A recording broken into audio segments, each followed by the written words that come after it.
Quand nous regardons un film d'horreur et qu'il se termine, nous disons « heureusement, ce n'est pas réel » et nous nous sentons soulagés.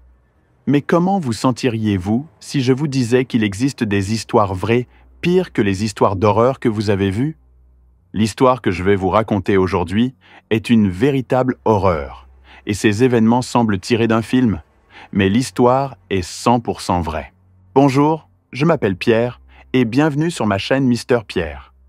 Pour les nouvelles personnes qui viennent pour la première fois sur cette chaîne, si vous faites partie de ceux qui aiment les histoires vraies, cette chaîne est faite pour vous. Je publie 2 histoires chaque lundi et jeudi. N'oubliez pas de vous abonner à la chaîne et d'activer la cloche pour recevoir une notification à chaque nouvelle histoire que je publie. Et bien sûr, n'oubliez pas de cliquer sur le bouton j'aime. Et maintenant, si vous êtes prêts, c'est parti. Le 12 septembre 1982, 2 enquêteurs étaient en vacances et avaient décidé ce jour-là d'aller chasser dans une forêt en Alaska. Cette forêt se trouvait derrière une grande rivière et pour y accéder, il fallait soit prendre un avion, soit un bateau. Après avoir terminé leur chasse, ils sont retournés à leur campement car la nuit était tombée. En s'approchant de la rivière pour la traverser et revenir à leur camp, ils ont eu l'impression que quelque chose sortait du sol. Ce quelque chose ressemblait à une chaussure de femme. Ils se sont approchés de cet objet, et en effet, c'était bien une chaussure de femme, mais elle n'était pas vide. À l'intérieur, il y avait un os de jambe humaine. Et comme ils étaient enquêteurs et connaissaient bien leur travail, ils n'ont touché à rien pour ne pas perturber la scène de crime. Ils sont allés informer la police de ce qu'ils avaient découvert. Le lendemain matin, tout le monde s'est rassemblé là-bas pour comprendre ce qui s'était passé. Ils ont commencé à retirer lentement la terre autour de cette chaussure et de cette jambe, et à la fin, ils ont découvert un corps entier, mais celui-ci était déjà très décomposé. Grâce aux vêtements, ils ont su que c'était le corps d'une femme, car les vêtements étaient féminins. Les enquêteurs ont commencé à chercher des indices sur la scène du crime pour trouver qui avait tué cette femme. Mais au final, tout ce qu'ils ont trouvé, c'était une balle vide, probablement tirée d'une arme de chasse. L'essentiel, c'est qu'ils ont emmené ce corps pour une autopsie, et ils ont découvert qu'il s'agissait bien d'une femme, tuée au moins 6 mois plus tôt. Ils ont aussi déterminé que la cause de la mort était 3 balles dans son corps. Le plus effrayant, c'est qu'ils n'ont trouvé aucun trou de balle dans ses vêtements, ce qui signifie que le tueur l'a tuée alors qu'elle était nue, puis il l'a habillée avant de l'enterrer. En plus de cela, ils ont trouvé une sorte de bandage enroulé autour de sa tête, ce qui signifie que ses yeux étaient couverts lorsqu'elle a été tuée. Après avoir terminé l'autopsie, il ne leur restait plus qu'à identifier ce corps. Après de nombreuses semaines, les résultats sont apparus et ils ont découvert que le corps appartenait à une jeune fille nommée Sherry Morrow, âgée de 23 ans. Sherry travaillait comme danseuse dans des bars, et sa famille avait signalé sa disparition il y a 10 mois. Les derniers à l'avoir vue avant sa disparition étaient ses amis, et avant de partir, elle leur avait dit qu'un photographe lui avait offert 300 $ pour prendre quelques photos, et qu'elle allait le rencontrer maintenant. Puis, elle est partie et n'a plus été vue jusqu'à ce que les 2 enquêteurs trouvent son corps au milieu de la forêt.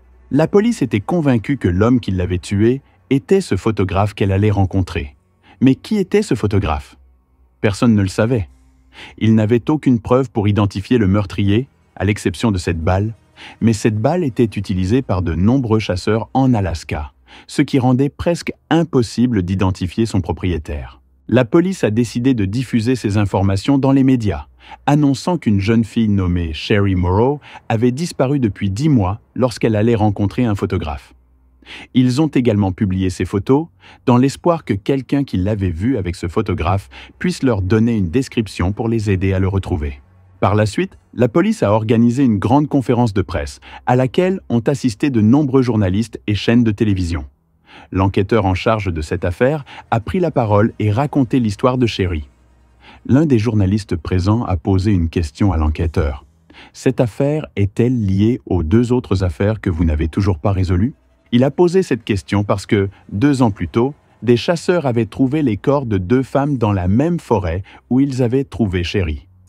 L'un des corps était tellement décomposé qu'ils n'avaient pas pu identifier la victime, mais ils avaient identifié l'autre corps, qui appartenait à une femme nommée Joan Messina, âgée de 24 ans, et elle aussi était danseuse dans des bars.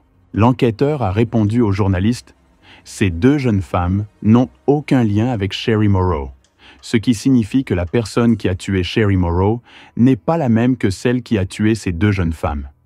Mais ce n'était qu'un mensonge, car la police savait qu'il était probable que la personne qui avait tué ces deux jeunes femmes soit la même que celle qui avait tué Sherry.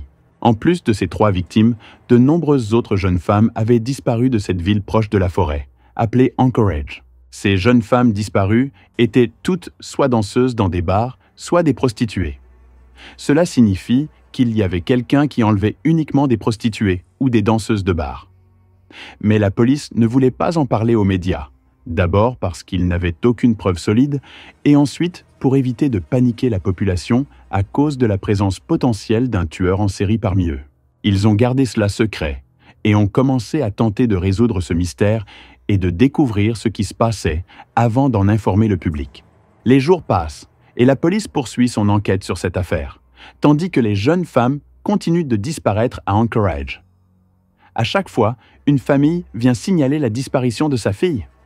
Cela a mis une pression énorme sur la police, car ils devaient retrouver le coupable rapidement, ou de nombreuses autres filles pourraient mourir. Comme ils constataient que chaque fille disparue ne réapparaissait jamais, cela signifiait qu'elle avait été tuée et enterrée quelque part. Les jours passent, et la police fait tout son possible pour découvrir qui est le coupable. Mais en raison du manque de preuves, ils étaient désemparés et ne savaient pas quoi faire. Et pourtant, le 13 juin 1983, quelque chose s'est produit qui a rapproché la police. Ce matin-là, un homme conduisait sa voiture normalement en dehors de la ville d'Anchorage, dans une zone presque dépourvue de maisons, à l'exception de quelques habitations dispersées. Alors qu'il conduisait, il a vu une jeune fille courir vers lui en agitant les bras. La fille était pieds nus et ne portait pas de pantalon, avec une menotte à une seule main. Elle semblait effrayée et fuyait quelque chose. Lorsqu'il l'a vue, il a arrêté sa voiture et, sans demander la permission, elle a ouvert la porte et s'est cachée sous les sièges, tremblante de peur. Elle n'a pas pu expliquer au conducteur ce qui se passait, et lui non plus ne lui a pas posé de questions, mais il savait que la fille avait probablement été kidnappée ou que quelqu'un avait tenté de l'agresser. Il a démarré sa voiture et est parti, tandis qu'elle restait cachée sous les sièges, tremblante. Après un moment, elle a parlé et lui a dit « S'il vous plaît, emmenez-moi à l'hôtel où je séjourne. » Elle lui a donné le nom de l'hôtel et il l'a effectivement emmenée là-bas. Quand elle est arrivée à l'hôtel, elle est sortie de la voiture en courant et est entrée à la réception.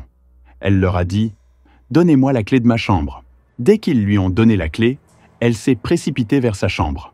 Le personnel de l'hôtel a remarqué que la fille était pieds nus, sans pantalon, et qu'elle portait une menotte à la main. À ce moment-là, ils ont compris qu'il y avait quelque chose d'anormal et ont appelé la police. Quand ils sont arrivés à sa chambre, ils ont ouvert la porte et l'ont trouvée assise dans un coin, tremblante et incapable de parler. Ils lui ont dit « Nous sommes la police, n'aie pas peur ». Quand elle les a vus, elle a commencé à se détendre un peu. Ils lui ont demandé « Peux-tu nous dire qui tu es ?» Elle leur a répondu « Je m'appelle Cindy Paulson et j'ai 17 ans. » Puis ils se sont lentement approchés d'elle, et elle restait encore effrayée tout en les observant. Ils lui ont dit « N'aie pas peur, nous allons juste enlever les menottes de tes mains. » Ensuite, ils l'ont emmenée avec eux au poste, et là-bas, une fois qu'elle s'est calmée, elle a dit « Je suis maintenant prête à vous raconter ce qui m'est arrivé cette nuit-là. » En réalité, ce qu'elle avait vécu était un véritable cauchemar. Cindy était l'une des filles de nuit, et la nuit précédente, elle se tenait au bord de la route en attendant un client. Soudain, une voiture s'est arrêtée devant elle avec un homme barbu à l'intérieur qui paraissait tout à fait normal, sans signes évidents de danger. Il ressemblait à quelqu'un en qui on pouvait avoir confiance. Il lui a dit « Monte dans la voiture ». Elle est montée et s'est assise sans remarquer qu'une menotte était attachée à la porte intérieure de la voiture. Il l'a alors fait croire qu'il ajustait sa ceinture de sécurité, mais d'une manière ou d'une autre, il a réussi à lui attacher les mains. Puis, il a sorti une arme et l'a menacée en disant « Si tu cries ou essaies de t'enfuir, je te tuerai. » Il a conduit la voiture jusqu'à un endroit isolé et s'est arrêté. Puis est descendu du véhicule, s'est dirigé vers elle et lui a mis un bandeau sur les yeux pour qu'elle ne voie pas l'endroit où elle serait emmenée. Il l'a fait entrer dans sa maison et l'a emmenée à la cave, où il lui a enlevé le bandeau des yeux et a trouvé une chaîne accrochée au mur, avec laquelle il l'a attachée et a commencé à abuser d'elle pendant des heures. Lorsqu'il fut fatigué, il lui dit « Je vais monter me reposer un peu, et si tu essaies de t'échapper ou de faire du bruit, je te tue. » Cindy a commencé à le supplier de la laisser partir et lui a promis de ne dire à personne ce qui lui était arrivé là-bas. Mais il s'en fichait. Il monta à l'étage pour se reposer, tandis qu'elle restait suspendue à la chaîne. Quelques heures plus tard, il descendit vers elle et lui dit « Maintenant, nous allons sortir pour jouer un peu. » Il la détacha et ils montèrent ensemble dans sa maison, où il commença à se promener et à lui montrer les trophées qu'il avait obtenus à la chasse, ainsi que les têtes d'animaux accrochées au mur. Il lui dit « Mon passe-temps favori est la chasse, et je sais bien chasser. » À ce moment-là, Cindy a ressenti que cet homme ne la laisserait pas vivre et qu'il la tuerait parce qu'il lui avait révélé toutes ses informations, son visage et son emplacement, sa voiture et sa maison, ainsi que les choses qu'il aimait faire et où il aimait aller. Il savait très bien que si elle s'échappait, elle irait à la police et il l'arrêterait. C'est pourquoi il était déterminé à la tuer. Elle s'est donc dit « Si je ne peux pas m'échapper, je suis morte, c'est certain. » Après lui avoir montré les prix et avoir flâné dans la maison, il l'a emmenée une fois de plus à la voiture et l'a conduite vers un petit aéroport qui ne comprend que des avions privés. Lorsqu'ils sont arrivés, il l'a sortie de la voiture et l'a emmenée vers l'avion, puis a commencé à transférer les armes dans des sacs de la voiture vers l'avion. Soudain, son téléphone a sonné et il est parti pour parler. Cindy a compris que si elle ne s'échappait pas maintenant, elle mourrait. Elle a décidé de prendre le risque. Alors elle s'est glissée hors de l'avion, est tombée au sol et a commencé à courir, tombant et se relevant. Mais il l'a suivie de loin et a dit « Reviens tout de suite, car même si tu t'échappes, je te rattraperai. » Enfin, elle est sortie de la forêt et a trouvé un chemin. Et là, quand elle a commencé à faire signe de la main à la voiture, elle est montée avec le conducteur de la voiture. Et c'était la voiture que j'avais mentionnée précédemment. Et elle a dit au conducteur « Emmène-moi à l'hôtel où je descends. » Lorsque la police a entendu son histoire, ils ont été choqués et ont dit « Qui était cet homme qui lui a fait ça ? Cela doit être quelqu'un de très dangereux et il faut l'arrêter. » Mais avant qu'il ne puisse obtenir plus d'informations, ils lui ont dit qu'elle avait besoin d'aller à l'hôpital car elle était gravement blessée à cause des chutes répétées qu'elle avait subies en fuyant cet homme. Elle a accepté d'aller à l'hôpital, mais en cours de route, elle leur a dit « Allons d'abord à cet aéroport où se trouvait l'avion, en espérant que l'homme et l'avion soient encore là. » Et en effet, ils ont changé de route et sont allés à l'aéroport. Mais l'homme n'était pas là, seul l'avion était présente. Quelques enquêteurs sont descendus et ont commencé à fouiller autour de l'avion pour voir s'il y avait quelque chose qui suscitait des soupçons, et il y avait un gardien de sécurité sur place. Lorsque celui-ci a vu les policiers fouiller dans l'avion, il est venu vers eux et a mentionné que le propriétaire de l'avion, lorsqu'il était venu la nuit précédente avec sa voiture, semblait cacher quelque chose et avait l'air tendu en regardant autour de lui. Et il a ajouté « Quand j'ai vu ses comportements, j'ai eu l'impression qu'il cachait quelque chose. » Ils ont ensuite noté le numéro de la plaque d'immatriculation de sa voiture, et le gardien a mentionné qu'il n'avait en fait pas vu cet homme. Ils ont pris le numéro de la plaque d'immatriculation de la voiture et quelques numéros de l'avion. Et lorsqu'ils sont revenus au centre, ils ont pu identifier le propriétaire de l'avion, qui s'appelait Robert Hanson. Cet homme était riche et avait une grande et célèbre boulangerie. Ensuite, ils sont allés chez lui pour lui poser quelques questions. Et quand ils ont frappé à la porte, ils l'ont trouvé absent. Ils sont ensuite retournés à leur voiture et ont attendu jusqu'à ce qu'il arrive après un court moment avec sa voiture, qui était celle même décrite par Cindy. Et lorsqu'il est sorti de la voiture, toutes les caractéristiques qu'elle leur avait décrites correspondaient, comme le fait qu'il était grand, avait une barbe et était blond, ainsi que les autres détails. Ils sont donc allés chez Robert Hanson et lui ont dit « Nous voulons vous poser quelques questions. » Il leur a répondu « Bonjour, posez-moi toutes les questions que vous voulez. » Il était très calme et ordinaire. Il les a fait entrer chez lui et la police a commencé à inspecter les lieux et à trouver les trophées de chasse accrochés au mur et les têtes d'animaux, comme Cindy les avait décrits. Ils se sont assis et lui ont demandé « Où étiez-vous hier soir ?» Il a répondu « J'étais avec 2 de mes amis. Nous sommes sortis nous promener. Et à la fin, nous sommes allés chez l'un d'eux. » Ils lui ont dit « D'accord. » Et ils lui ont demandé de leur faire le tour de sa maison, ce qu'il a accepté sans problème, et la police a continué à fouiller chez lui, mais ils n'ont trouvé aucune preuve prouvant que Cindy avait été là ou qu'elle avait subi une agression là-bas. Finalement, avant de partir, ils lui ont demandé les numéros de téléphone de ses amis qu'il avait dit avoir été avec lui cette nuit-là. Il leur a donné les numéros de manière ordinaire. Et à leur arrivée au centre, ils ont appelé ses amis et leur ont demandé si Robert Hanson était avec eux cette nuit-là. Ils ont répondu qu'ils étaient avec lui et qu'ils avaient fait ci et ça. Ensuite, ils sont directement allés voir Cindy et lui ont demandé si elle était sûre de l'histoire qu'elle avait racontée.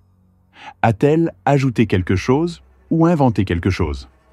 Elle a répondu qu'elle n'avait rien ajouté et que ce qu'elle leur avait raconté était exactement ce qui lui était arrivé la nuit précédente. À ce moment-là, ils lui ont dit « Si vous êtes vraiment sincère, êtes-vous prête à vous soumettre à un détecteur de mensonges ?» Cindy a répondu « Non, je ne le veux pas ». La raison pour laquelle elle a refusé le détecteur de mensonges n'a pas été connue, mais il est probable qu'elle ait ressenti qu'elle n'était qu'une femme de la nuit et que, quoi qu'elle dise, personne ne le croirait. Après cela, elle a décidé de tout laisser derrière elle et de quitter la ville pour vivre dans un endroit éloigné. Lorsque la police a vu que Cindy avait refusé de se soumettre à un détecteur de mensonges, ils ont commencé à douter de son récit et de l'histoire complète qu'elle avait racontée. Par conséquent, son affaire a commencé à être oubliée, mais il y avait certains enquêteurs qui lui faisaient une grande confiance et croyaient que Robert l'avait réellement agressée, mais ils n'avaient pas suffisamment de preuves pour l'arrêter. Et imaginez avec moi qu'ils ont douté qu'il puisse être celui qui a tué Sherry Morrow et ses 2 filles qu'ils ont trouvées enterrées dans la forêt.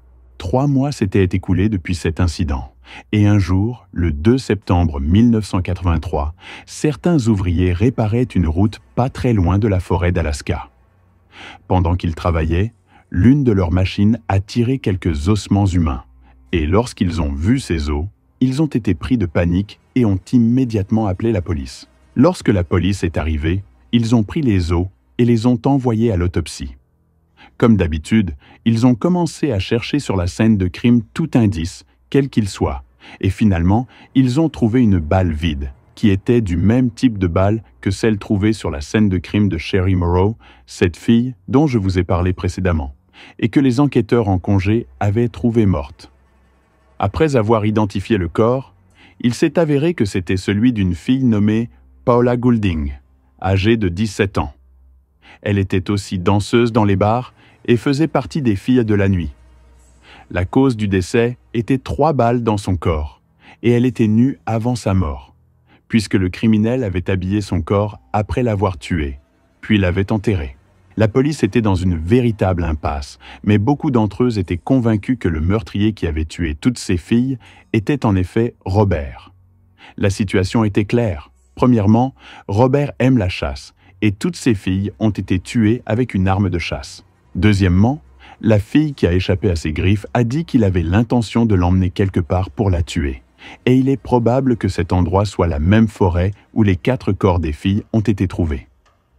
Malgré tous ces doutes, il n'avait aucun moyen d'arrêter ou de convoquer Robert au poste de police, ou même de perquisitionner à nouveau sa maison, car ses amis témoignaient qu'il était avec eux la nuit où Cindy, la fille qui avait fui, a été enlevée.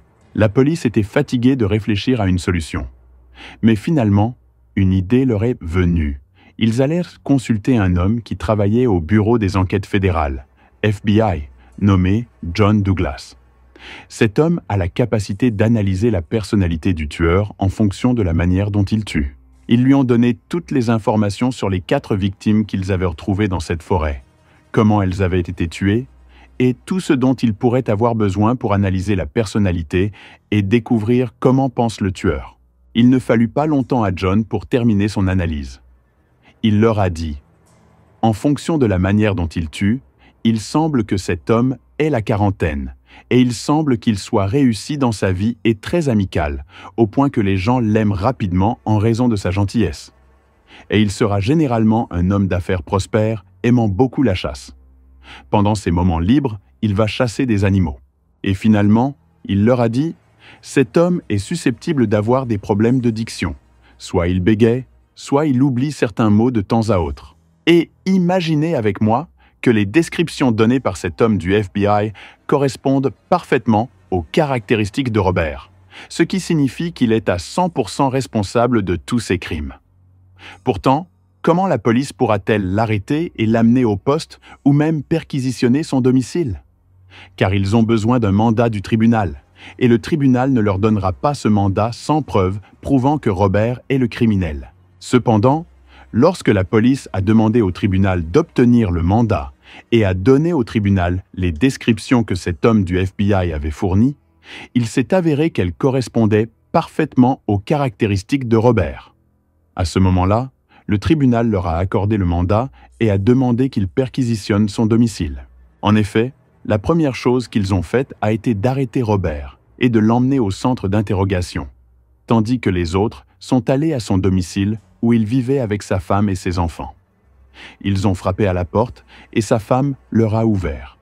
Ils lui ont présenté le mandat leur permettant de fouiller la maison, alors elle les a autorisés à entrer et ils ont commencé à fouiller soigneusement. Mais au début, ils n'ont trouvé rien et c'était un gros problème pour eux, car ils avaient besoin de trouver quelque chose qui le relie au crime. Sinon, ils seront contraints de le relâcher, ce qui lui permettra de s'échapper de leurs mains à nouveau. Cependant, ils n'ont pas abandonné et ont continué à fouiller, jusqu'à ce qu'ils arrivent à un certain coin de la maison et trouvent un mur qui semblait être une planche de bois mince. Et quand ils ont enlevé cette planche et fouillé soigneusement derrière elle, ils ont trouvé ce qu'ils cherchaient. Tout d'abord, ils ont trouvé le fusil de chasse à partir duquel ont été tirées les balles qui ont tué Shiri et Paola, la fille que les ouvriers de la route ont trouvée. Deuxièmement, ils ont trouvé une carte de la forêt de l'Alaska avec 37 marques rouges, et certains des endroits marqués étaient les mêmes lieux où les corps de Shiri et des 2 autres filles, qui avaient été tuées avant elles, avaient été découverts, ainsi que la fille que les ouvriers avaient trouvée. Troisièmement, et enfin, ils ont trouvé une petite boîte pleine d'accessoires comme des chaînes, des bagues et des bracelets. Parmi ces accessoires, ils ont trouvé une chaîne appartenant à Shiri.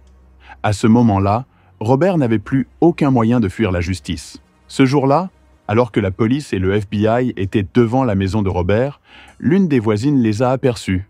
Et à ce moment-là, elle s'est précipitée vers l'un des agents de police et lui a dit « Je veux vous dire quelque chose ». Elle lui a dit que la nuit où Robert leur avait dit qu'il était avec 2 de ses amis, l'un d'eux était son mari. Elle lui a expliqué que Robert avait appelé son mari tôt le matin et lui avait demandé de dire à la police qu'il était avec lui cette nuit-là s'il lui demandait. Mais elle a ajouté que son mari ne pensait pas que Robert fasse quoi que ce soit de mal. Et maintenant, après avoir vu la police et le FBI là-bas, elle était convaincue que Robert avait commis un acte grave et elle est venue leur dire cela pour que son mari ne soit pas impliqué avec lui. Cela signifie que Robert n'avait plus d'échappatoire. Même son excuse d'avoir été avec ses amis n'était plus valable. Lorsque la police l'a confronté aux preuves qu'elle avait trouvées chez lui et à ce que cette dame avait dit, que son mari n'était pas avec lui cette nuit-là, finalement, il leur a dit « Je vais avouer ». La police savait qu'il n'avouerait que le meurtre des 4 filles trouvées dans la forêt et qu'il ne dirait rien sur les autres victimes. Et il savait que Robert avait tué des dizaines de personnes.